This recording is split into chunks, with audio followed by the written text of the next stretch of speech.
बात हम यहाँ पर करने वाले हैं कि किस तरीके से भव्य मंदिर का निर्माण हो रहा है, आस्था का विषय है। उसके बावजूद भी ये सवाल जिस तरीके से उठाए जा रहे हैं, जब आप हिंदू राष्ट्र की बात करते हैं उस पर भी बार बार सवाल उठे, लंबे समय से उठे कि भड़काऊ तरीके से बात की जाती है, एक गलत संदेश देने की कोशिश की जा रही है, इस पर भी बार बार प्रहार किया क्योंकि उन्होंने कभी हमें सुना नहीं, समझा नहीं। हिंदू राष्ट्र भड़काऊ बयान नहीं। इस देश में एक दशक तक लोग जब तक चुप थे, हिंदू राष्ट्र की बात नहीं करते थे, तब तक इन्हें बहुत आनंद आता था, क्योंकि इनका राज कायम था। हिंदू राष्ट्र का मतलब है देश में एकता। हिंदू राष्ट्र का मतलब है ये बार बार की लड़ाइयां खत्म।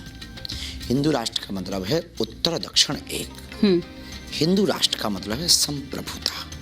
हिंदू राष्ट्र का मतलब है दिलों में राम राज्य की स्थापना। हिंदू राष्ट्र का मतलब है चाहे वो वैश्य हो, क्षत्रिय हो, ब्राह्मण हो, सेवक हो, किसी भी वर्ग का हो, अगर वो गरीब है तो गरीब है, उसको जो है ऊपर लाया जाए, कोई भी उसकी मदद की जाए। हिंदू राष्ट्र का मतलब है सबरी के मान को बढ़ाना, निषाद राज के मान को बढ़ाना।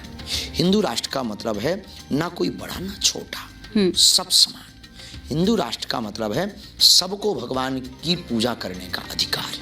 हिंदू राष्ट्र का मतलब है राम सबके हैं, सब राम के। ये हिंदू राष्ट्र की कल्पना है, और ये अगर गलत है तो इस देश में इससे बेहतर कुछ नहीं, इस देश में इससे बेहतर कोई उपाय नहीं, इस देश में विश्व गुरु बनने का और कोई चांस नहीं है।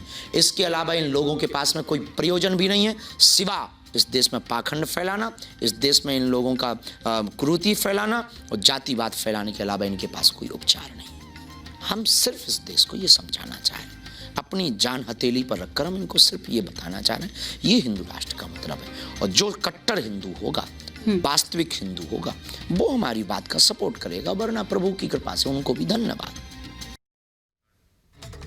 और बाबा बागेश्वर का ये पूरा इंटरव्यू एक्सक्लूसिव आप देखिए आज सुबह 10:30 बजे। एक छोटा सा ब्रेक फौरन लौट रहे हैं, आप देखते रहिए रिपब्लिक भारत।